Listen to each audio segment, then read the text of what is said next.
Om Namo Bhagavate Narasimhaya. Namaste Tejase Aviravirbhava Vajranaka Vajradamshtra Karma Sayarantaya Tamo Grasa Grasa Om Swaha Abhaya Abhayatmani Burishta Om Shrom.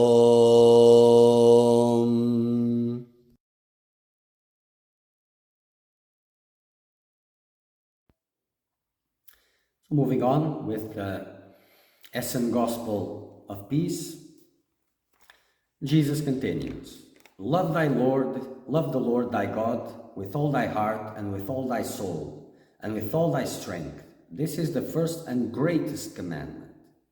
And the second is like unto it, love thy neighbor as thyself. There is none other commandment greater than this. So this first commandment, love thy God, the Lord thy God, with all thy heart, with all thy soul, with all thy strength. This is the commandment, the guide of a seeker of truth, of a devotee. And this talks about exclusive devotion to God. Exclusive devotion to God. So dedicate yourself exclusively to God with your entire being, seeking pure devotion. Devotion which is exclusive to God and which leads to God realization. So this first commandment is the backbone of the spiritual journey. So Jesus gives just two. These are the main commandments. And love thy neighbor as thyself.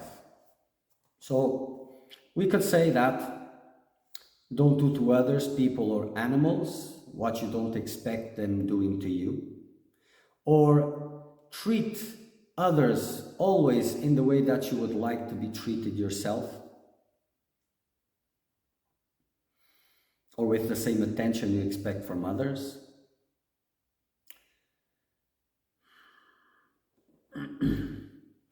Yeah. But this second commandment is complicated because self-esteem is very low, and nowadays in the quest for pleasure, people hurt themselves constantly in so many ways. They keep themselves under suffering, and they do the same with their brothers, people, animals, whatever. So treat others, treat your brothers as a manifestation of God. I will change this second one for this one, which is more suitable for now. Love your neighbor as a manifestation of God.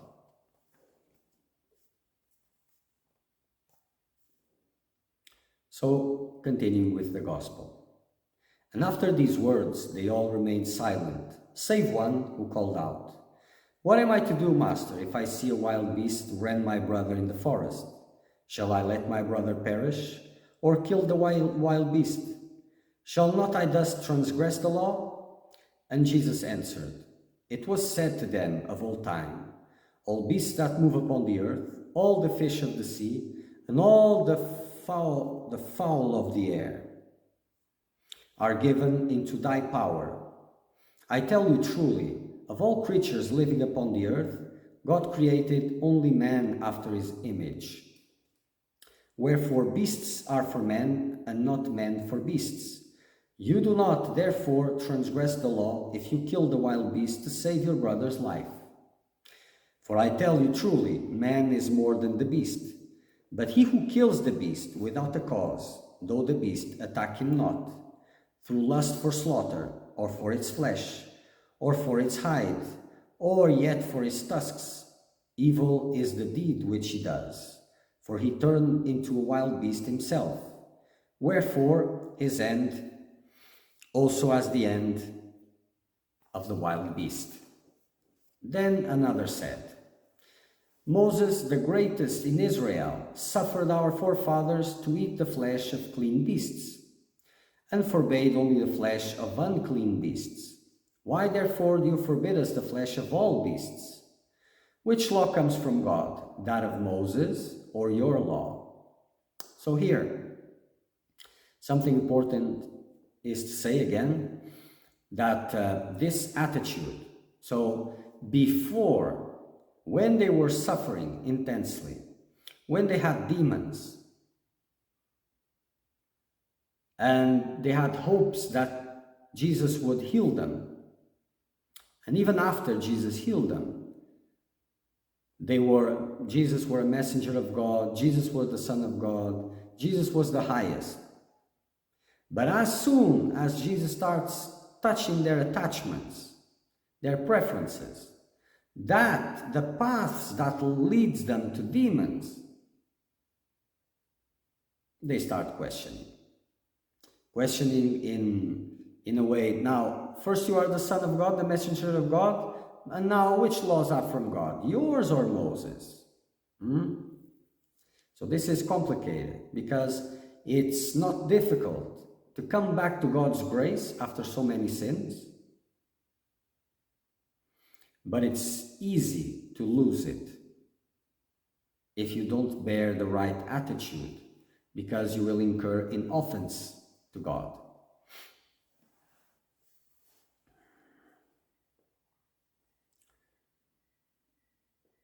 So if you're going through the spiritual rebirth, if you go through it, you should be grateful every day to God and use that opportunity to come closer and closer to God. And whatever God sends you as a teaching, you take it. If it is difficult for you, okay, start working it. That's how a devotee, a seeker of truth, does.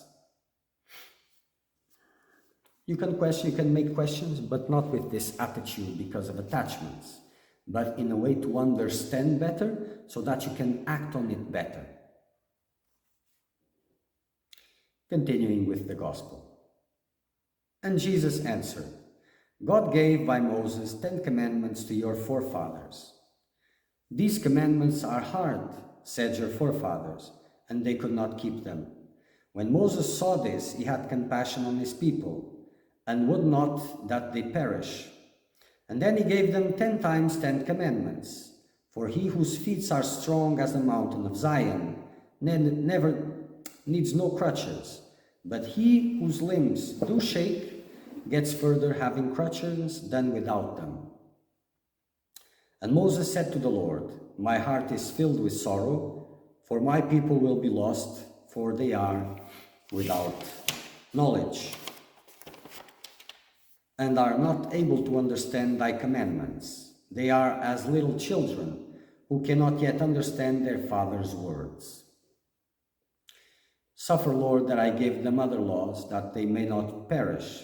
If they may not be with thee, Lord, let them not be against thee, that they may sustain themselves, and when the time has come, and they are ripe for your words, reveal to them thy laws. For that did Moses break the 2 tablets of stone, whereon were written the 10 commandments, and he gave them 10 times 10 instead. And of these 10 times, the scribes and Pharisees have made 100 times 10 commandments, and they have laid unbearable burdens on your shoulders that they themselves do not carry. For the more nigh are the commandments of God, the less do we need, and the farther they are from God, then the more do we need these intermediaries. Well, Moses, I'm not sure if it was a good idea.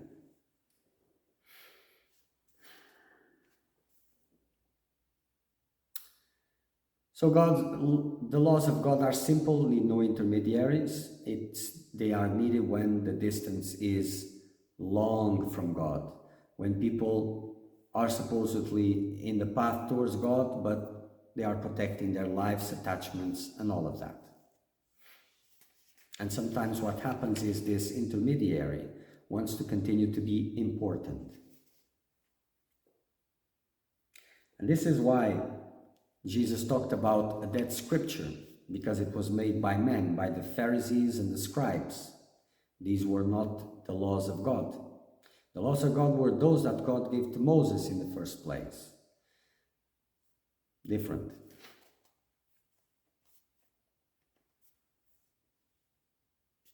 So continuing with the gospel. Wherefore are the laws of the Pharisees and scribes innumerable, the laws of the Son of Man 7, and the angels 3, and God 1. Therefore I teach you only those laws which you can understand, that you may become men and follow the 7 laws of the Son of Man. Then will the unknown angels of heaven, Father, also reveal their laws to you, that God's Holy Spirit may descend upon you and lead you to his law. And all were astonished at his wisdom and asked him, Continue, Master, and teach us all the laws that we can receive. And Jesus continued, God commanded your forefathers, Thou shalt not kill.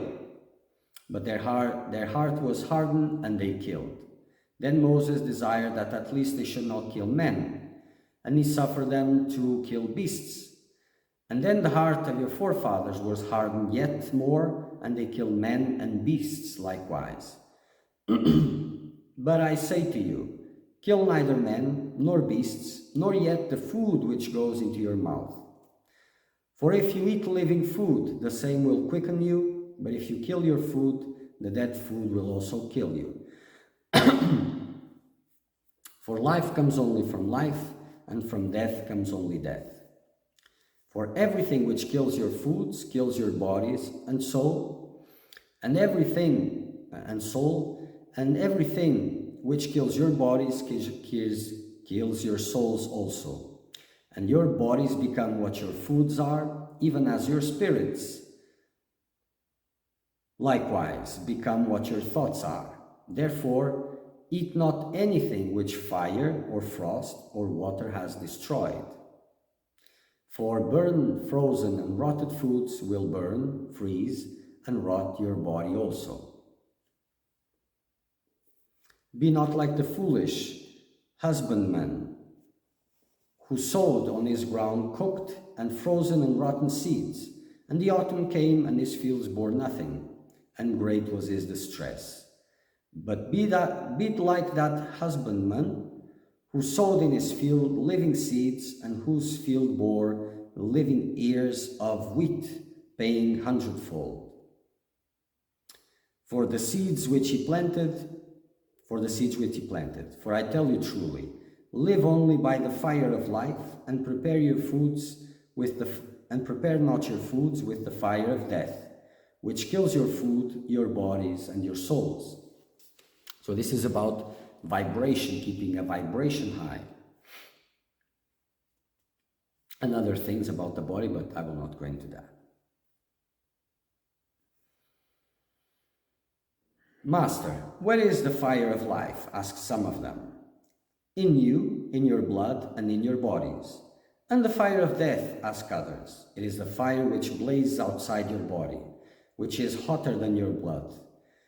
With that fire of death you cook your foods in your homes and in your fields. I tell you truly, it is the same fire which destroys your foods and your bodies, even as the fire of malice which ravages your thoughts, ravages your spirits. For your body is that which you eat, and your spirit is that which you think. Eat nothing, therefore, which a stronger fire than the fire of life has killed. Wherefore prepare and eat all fruits of the trees, all grasses of the fields, and all milk of beasts, good for eating. For all these are fed and ripened by the fire of life. All are the gift of the angels of our earthly mother. But eat nothing to which only the fire of death gives savor, for such is of Satan. How should we cook our daily bread without fire, Master? Asked some with great astonishment. Let the angels of God prepare your bread. Moisten your death gives savor.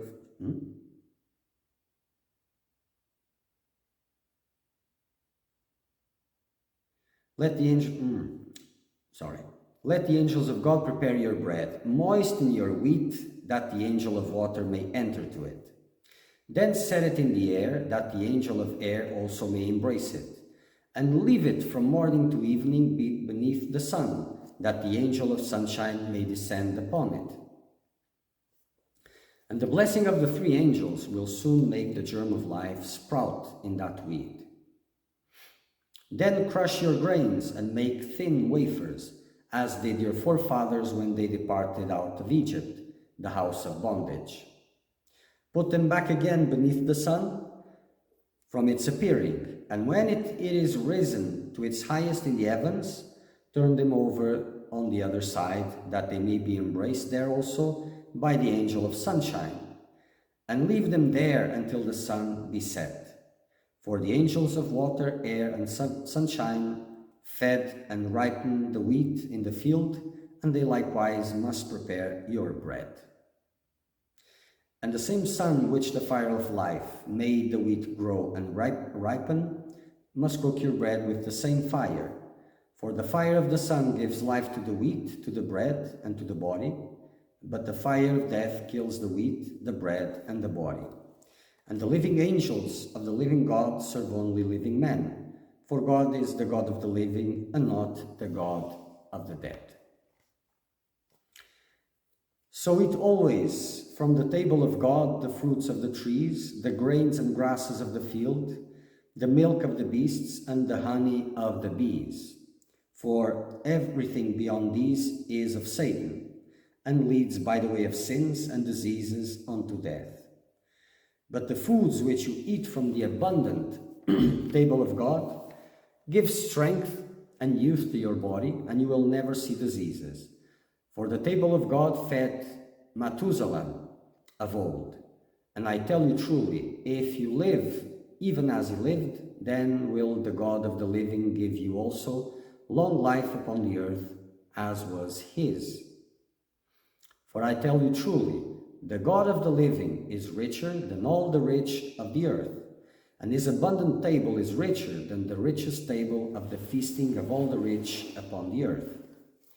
Eat therefore all your life at the table of our earthly mother, and you will never see want. And when you eat at her table, eat all the things even as they are found in the table of earthly mother. Cook not, neither mix all things with one another, lest your bowels become as steaming bogs. For I tell you truly, this is abominable in the eyes of the Lord. And be not like the greedy servant, who always ate up at the table of his Lord the portions of the others. And he devoured everything himself, and mixed all together in his gluttony. And seeing that, his Lord was wroth with him, and drove him from the table. And when all had ended their meal, he mixed together all that remained upon the table, and called the greedy servant to him, and said, Take and eat all of this with the swine, for your place is with them, and not at my table. Take heed, therefore, and defile not with all kinds of abominations the temple of your bodies. Be contented with 2 or 3 sorts of food, which you will find always upon the table of our earthly mother, and desire not to devour all things which you see around you. For I tell you truly, if you mix together all sorts of food in your body, then the peace of your body will cease, and endless war will rage in you. And it will be blotted out, even as homes and kingdoms divided against themselves work their own destruction. For your God is the God of peace, and does never help division. Arouse not therefore against you the wrath of God, lest him drive you from his table, and lest you be compelled to go to the table of Satan, where the fire of sins, diseases, and death will corrupt your body.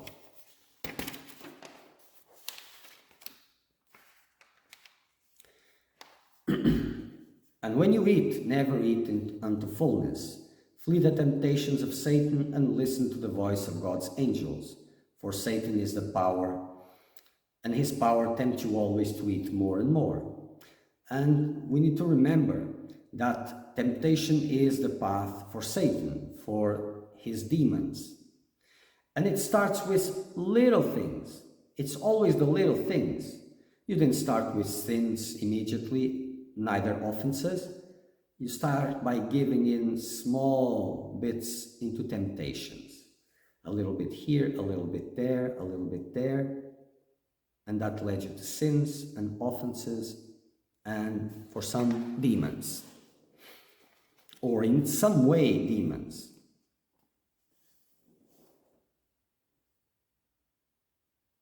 And those habits that you sustain, they are there and they are easy to follow, very easy to go back to, and they will lead you to the same. So don't give in to temptation. This is very important. Continue with the gospel. But live by the Spirit and resist the desires of the body, and your fasting is always pleasing in the eyes of the angels of God. So for a seeker of truth, a devotee, restraint is very important, very important. So that all your energy may be established in the upper centers of your body, of your energetic body, so that your focus may be continuous unto God. And as you are putting food in the body, living food, this will not disturb much your vibration and will help you to move further closer to God. So simplicity, restraint, in tune with God, devotion. This is the attitude. Continuing with the gospel. So give heed to how much you have eaten when your body is sated, and always eat less by a third. Let the weight of your daily food be not less than a mina. I don't know how to pronounce this. It's a measurement from those times. That is 570 grams. So not less than 570 grams. But mark that it go not beyond 2. So beyond 1 kilo, 140 grams. Then will the angels of God serve you always, and you will never fall into the bondage of Satan and his diseases. Trouble not the work of the angels and your body by eating often.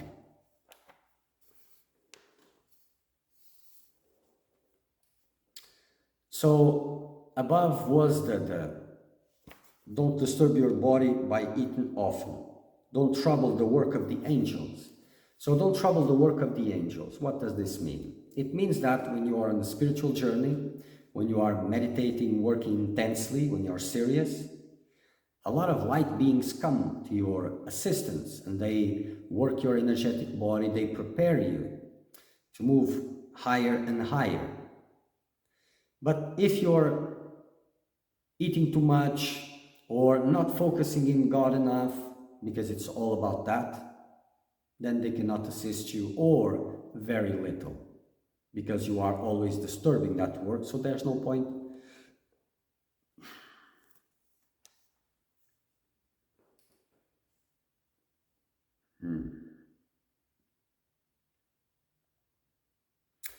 So, the more often you eat, the more you disturb this work, and the less often you are able to sit for serious meditation practice. You are either walking towards God or satisfying the desires of the body, giving into temptation. Either one, either or. Remember, you cannot serve 2 lords at the same time, but one you will serve for sure. And if you're not serving God exclusively, then you already know. Continuing with the gospel. For I tell you truly, he who eats more than twice in a day does in him the work of Satan, and the angels of God leave his body. And soon Satan will take possession of it. Eat only when the sun is highest in the heavens, and again when it sets. And you will never see disease, for such finds favor in the eyes of the Lord. And if you will that the angels of God rejoice in your body, and that Satan shuns you afar, Then sit but once in the day at the table of God. And then your days will be long upon the earth, for this is pleasing in the eyes of the Lord. Eat always when the table of God is served before you, and eat always of that which you find upon the table of God. For I tell you truly, God knows well what your body needs, and when it needs. From the coming of the month of Ijjar, eat barley. From the month of Sivan, eat wheat, the most perfect among all bearing herbs. And let your daily bread be made of wheat, that the Lord may take care of your bodies. From Tammuz, eat the sour grape, that your body may diminish and Satan depart from it. In the month of Elul, gather the grape, that the Jews may serve you as drink. In the month of Marchesvan, gather the sweet grapes, dried and sweetened by the angel of sun, that your bodies may increase, for the angels of the Lord dwell in them.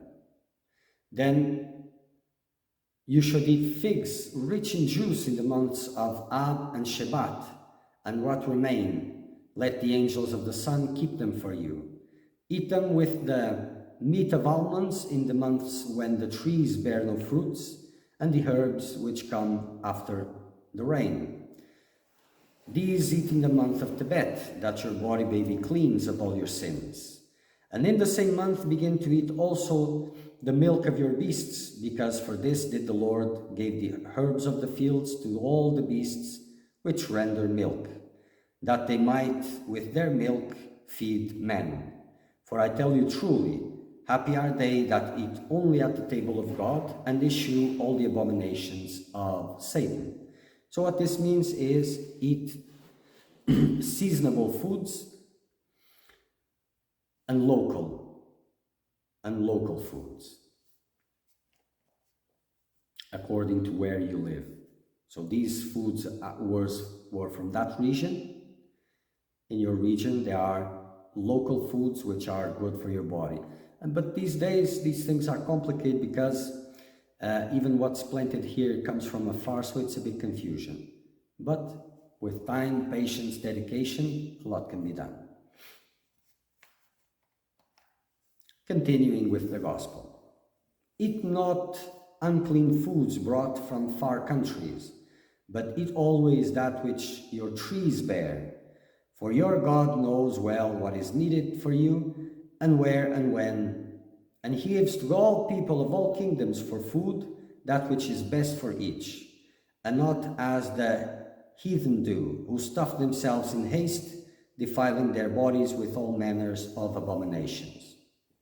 For the power of God's angels enters into you with the living food, which the Lord gives you from his royal table. And when you eat, have above the angel of air, and below you the angel of water. Breathe long and deeply at all your meals, that the angel of air may bless your repasts. And chew well your food with your teeth, that it becomes water, and that the angel of water turn into blood in your body. And eat slowly, as it were a prayer you make to the Lord. For I tell you truly, the power of God enters into you if you eat after this manner at his table. But Satan turns into a steaming bog the body of him upon whom the angels of air and water cannot descend at his repasts, and the Lord suffers him no longer at his table. For the table of the Lord is an altar, and he who eats at the table of God is in a temple. For I tell you truly, the body of the Son of Man is turned into a temple, and is inwards into an altar, if he does the commandments of God. Wherefore, put not upon the altar of the Lord when your spirit is vexed, neither think upon anyone with anger in the temple of God. This is a very beautiful statement, of course. Okay.